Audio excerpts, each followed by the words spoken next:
Okay.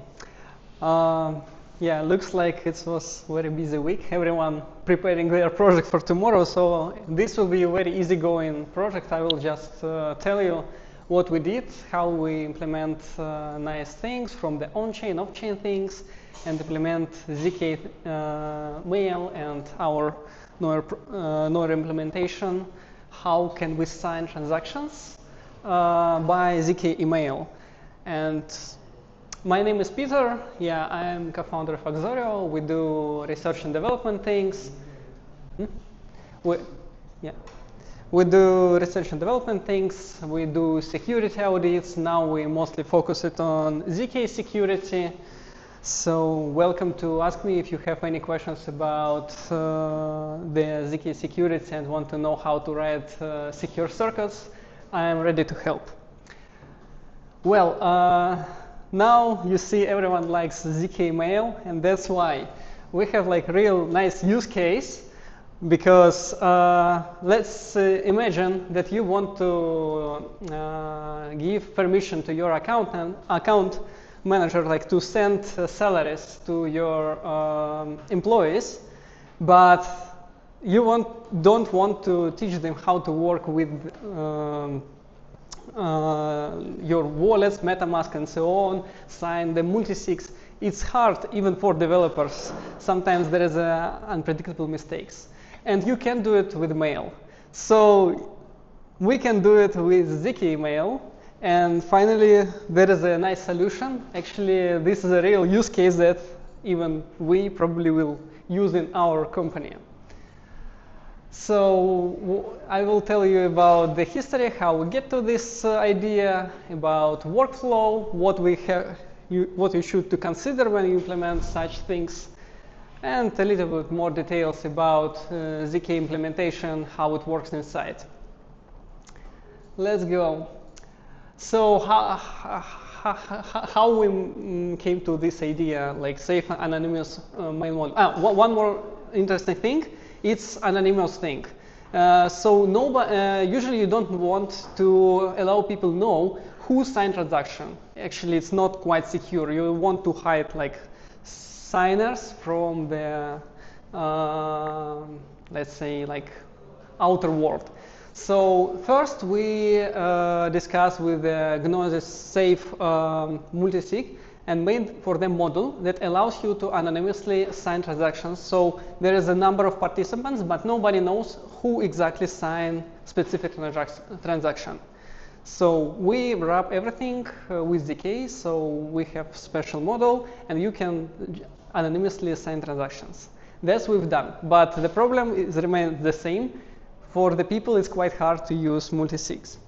Later we came that it's quite nice that Aztec implement recursive snarks, and you can implement your circuits much easier with this recursion. That's actually what you need when you do signs for multisig. You need to prove every signature one by one.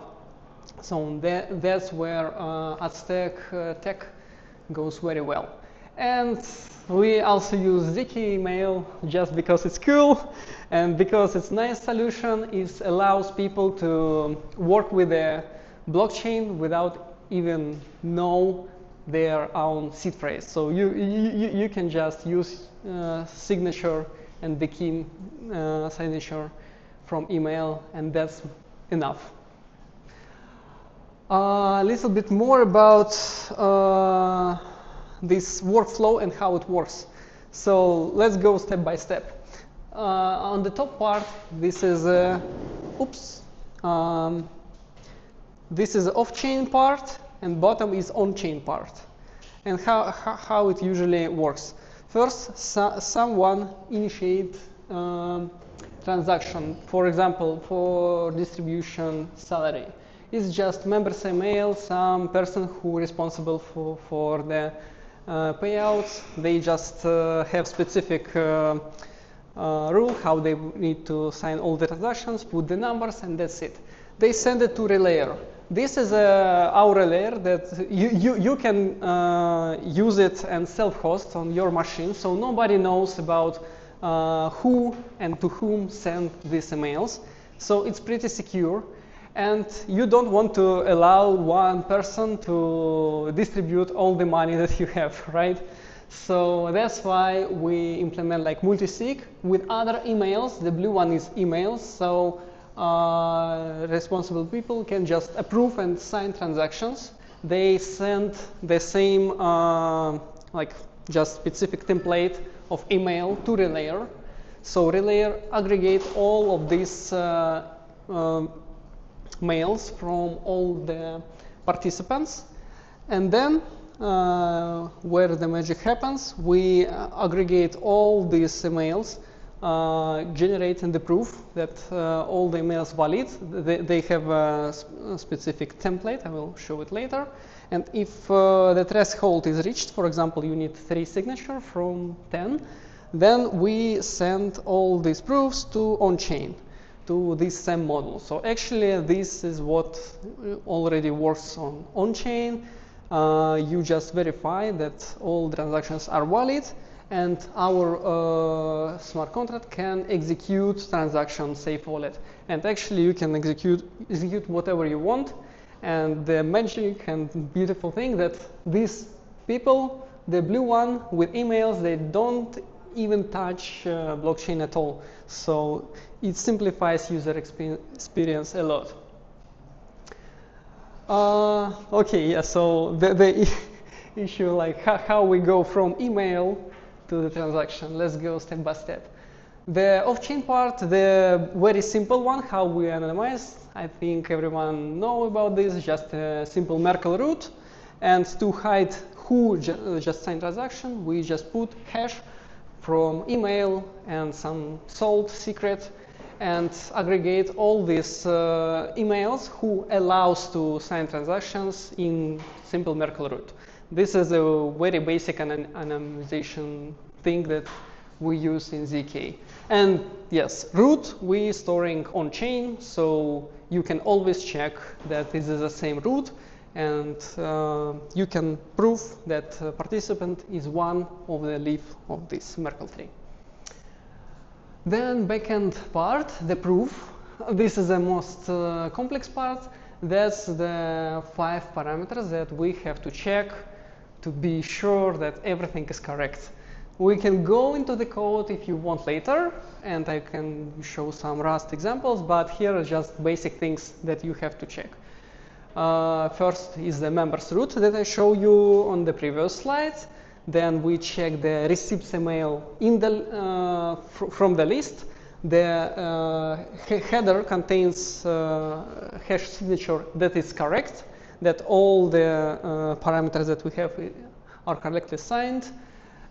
We check with ZK email part DKIM signature that verify this exactly this valid email from, so nobody can do man-in-the-middle attack. And then we just check the public output. It's like commit message. It's just to prevent like double spend attack. So we just check that every single transaction sends only once. The on-chain part from on the Solidity is pretty simple. So we just generate the message hash from all the data that we need, like whom we send message, how much we want to send, what kind of method we should call, and deadline. Of course, we want to limit these transactions with specific time restrictions, so we can also put it. And address of Gnosis Safe. And chain ID, just in case to work with different chains with the same code. The general metrics, so we found this pretty simple with the Merkle depth about 8. You can generate proof in 7 seconds just on normal MacBook Pro. So this pretty fast thing that you can use. We used ultra-honk proving scheme, so it's better than Groth 16. It's just a bit faster with the lookup tables, but it costs quite a lot of gas, like more than 1 million gas. They're bigger, but That's the restrictions and constraints that we have with all the provers. But we just get in the very simple and straightforward things and get into all the constraints that we have in Noir. So what works, we can go to the code if you want to check how it works. But in general, that's it. So if you're interested into more details, you can contact me or just take a photo. All our code are available on our GitHub repo. We have also all the technical discussions that you can find here with the Noir and ZK-email team. So yeah, I think it's a nice use case. We'll be happy if I can hear some thoughts about this, and probably it will inspire you to do something similar in the future and build something nice more. Yes, thank you very much. That's it.